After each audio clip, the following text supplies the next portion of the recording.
Tonight I paused in mid-step upon seeing you here, wondering how long you had been perched among these wild coastal spires.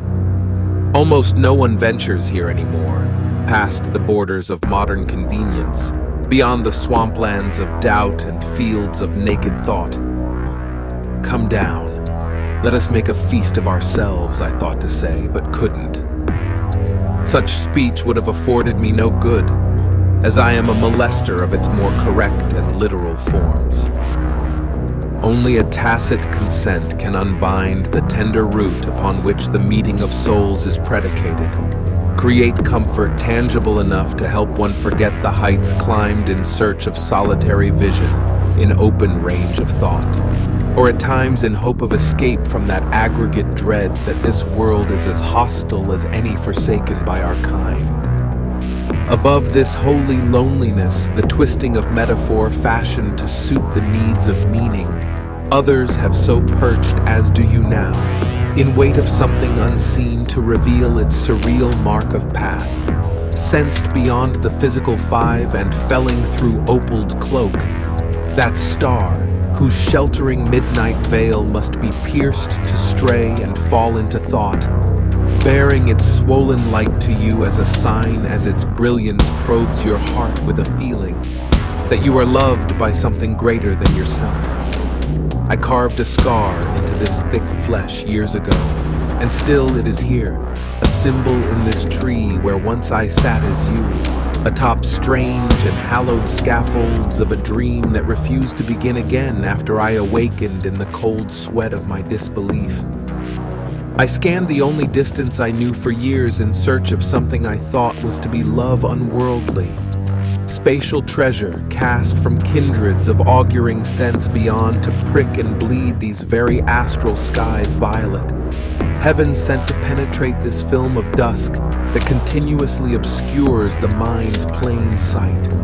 Such hope, balanced now by a knotted learning, endures in the grain, and is made to marvel, discerning at times a higher self yet human in form, rough in nature, imperfect in stature, though alighted as no other. I believe godliness has its roots tangled in this humanity. There is no you nor I that is not but dust inhabited by that light inseparable from its source. Though eternity may be a timelessness yet hoped for, moments that peer into the interminable realms can become the very infinities we seek. I believe that what first fell like a meteor has become a thriving garden of otherworldly speech, a brilliance smashed to pieces and strewn along this path that has led us to where we are.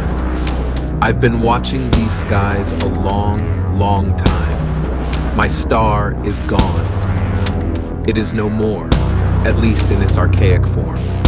The heavenly states, ever present, have dispersed among the many beings that every being is. True connections can attest to the soul with whispering validation that there was a time before the separation, when all the remnants were whole. But it is ultimately only ourselves we find here.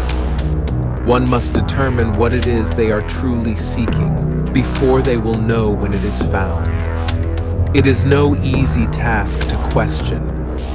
This I know from climbing the nightly spires of my own search. Dear one, who like me treads lightly the traverse of worlds, my equal by what stirs in her in secret. Do you realize there are no walls here for us to have to betray? But I shall let you search, and in my silence give you space, for the solitary voice sometimes resounds fuller in the voids between the words than when conversing. And smiling meanwhile, calling to you with my mind from below, I will say all that I wish to say to you but can't. Maybe you will find what I could not. This is often the way of things. Or just maybe you will hear me distantly whispering, "Come down. Let us feast upon the fortunes of this night bespelling us into its wonder." The air has cooled and tempered our imperfections of speech. The dew has touched them, made our words succulent, worthy of divine tongues. The God you seek in solitude is not riding his impenetrable, whirring chariot, but inhabiting the very thoughts of you and me. Here where night's compass points time to its primal breath of reckoning. Here where our perceptions of what lies beyond these deep skies beckon us to know our true selves in midnight's lucid introspection. We were not made only to suffer here.